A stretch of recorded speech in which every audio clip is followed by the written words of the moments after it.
Κυρίες και κύριοι, τον πανικό έσπηραν χθες τη νύχτα στην Κώδιο ισχυροί μετασυσμοί, οι οποίοι έβγαλαν και πάλι στους δρόμους κατοίκους και τουρίστες.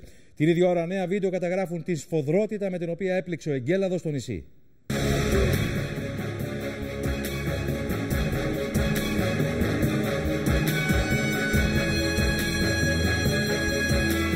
Η στιγμή που χτυπά ο εγκέλαδος.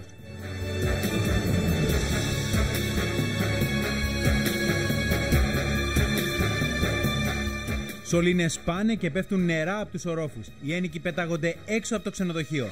Ένας κάτοικος, παγωμένος από το φόβο του, μένει ακίνητος στα σκαλοπάτια του δωματίου. Κάνει το σταυρό του.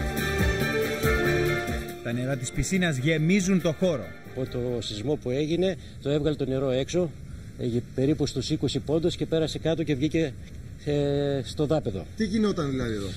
Πηγαινόταν και ερχόταν το νερό. Αυτά τα δευτερόλεπτα που έκανε το σεισμό, ερχόταν το νερό, το σήκωνε και το κατέβαζε. Το σήκωσε και έπεφταν κάτω. Τα 6,6 ρίχτερ ρίχνουν στο έδαφος όλες τις μηχανές που βρίσκονται στο διπλανό πάρκινγκ. Τα αυτοκίνητα που είναι παρκαρισμένα στο λιμάνι συγκρούονται. Σε αυτό το πλάνο βλέπουμε εδώ πέρα μια Mercedes παρκαρισμένη, πηγαίνω-έρχεται, λες και κουνάς μια παιδική κούνια. Ο σεισμός χτυπά το νησί. Η θάλασσα βγαίνει στη στεριά. Η θάλασσα έχει βγει μέχρι εδώ πέρα έξω το νερό. Παναγία μου το πιστεύω. Τα νέα ντοκουμέντα από την ώρα του φωνικού σεισμού που παρουσιάζει ο Α δείχνουν τη δύναμη του εγκέλαδου.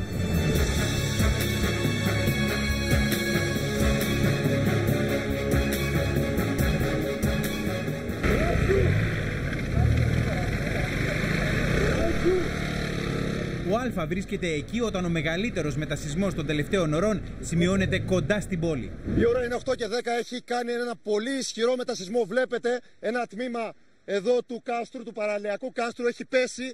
Υπάρχει ένας πανικός, έφυγε ο κόσμος, απομακρύνθηκε. Βλέπετε τις πέτρες εκεί στο σημείο που περνάει αυτοκίνητο.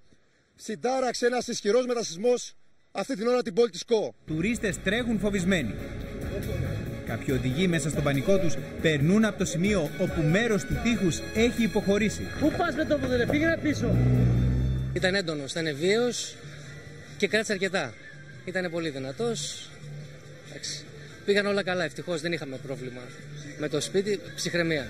Σύμφωνα με το Γεωδυναμικό Ινστιτούτο, ο σεισμός είναι 4,6 ρίχτερ. Έχει 10 χιλιόμετρα εστιακό βάθος και επίκεντρο τη θαλάσσια περιοχή 17 χιλιόμετρα μακριά από την πόλη της Κώ. Η δόνηση αυτή έγινε έντονα συζήτηση στο κεντρικό κομμάτι της πόλης, όπου και ήμασταν και εμείς. 20 μετασεισμοί έχουν χτυπήσει το νησί τις τελευταίες 24 ώρες. Αναμένονται δεκάδες ακόμη, λένε οι σεισμολόγοι που κρίνουν ικανοποιητική τη σεισμική ακολουθία.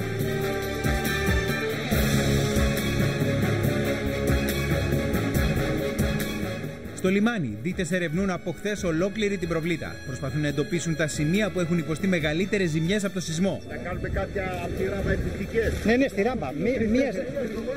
Τρία νούμερα. Τα στοιχεία που συγκεντρώνουν οι δίτες αργά το βράδυ είναι ενθαρρυντικά. Το λιμάνι έχει αντέξει τα χτυπήματα του σεισμού.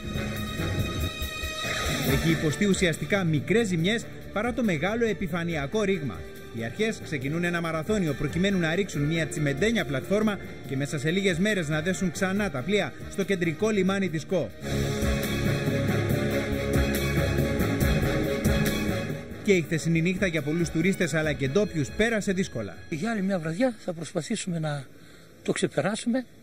Ο φόβος είναι φόβος. Ευχόμαστε να ηρεμήσει, ευχόμαστε να τελειώσει. Εντάξει, απέναντι στο κτίριο, απέναντι είναι το κτίριό μας. Και όμως στα 5 μέτρα δεν μπορούμε να μπούμε μέσα, μου τα έκανε γυαλιά καρφιά όλα. Και σήμερα στήθηκαν σκηνές σε ανοιχτούς χώρους. Οι δυνατοί μετασεισμοί κράτησαν μακριά από τα σπίτια τους κατοίκους της Κώ. Παιδιά, εδώ πέρα η κατάσταση είναι τραγική. Εκτός από αυτά, από το σεισμό που έχει γίνει και από αυτά, συνεχίζουν και γίνονται συνέχεια.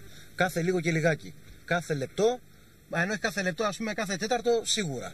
Κάποιοι που έφτασαν στην Κώ για να εργαστούν τη θερινή περίοδο αναγκάζονται να κοιμηθούν στο αυτοκίνητο και το πρωί να γυρίσουν στη δουλειά τους. Δεν μπορούμε να ηρεμήσουμε, λένε. Πόσες μέρες θα αντέξετε στο αυτοκίνητο? Είπαμε άλλη μια φορά κάτι έτσι και φεύγουμε τέλος. Έχουμε έρθει για σεζόν εδώ πέρα, να δουλέψουμε.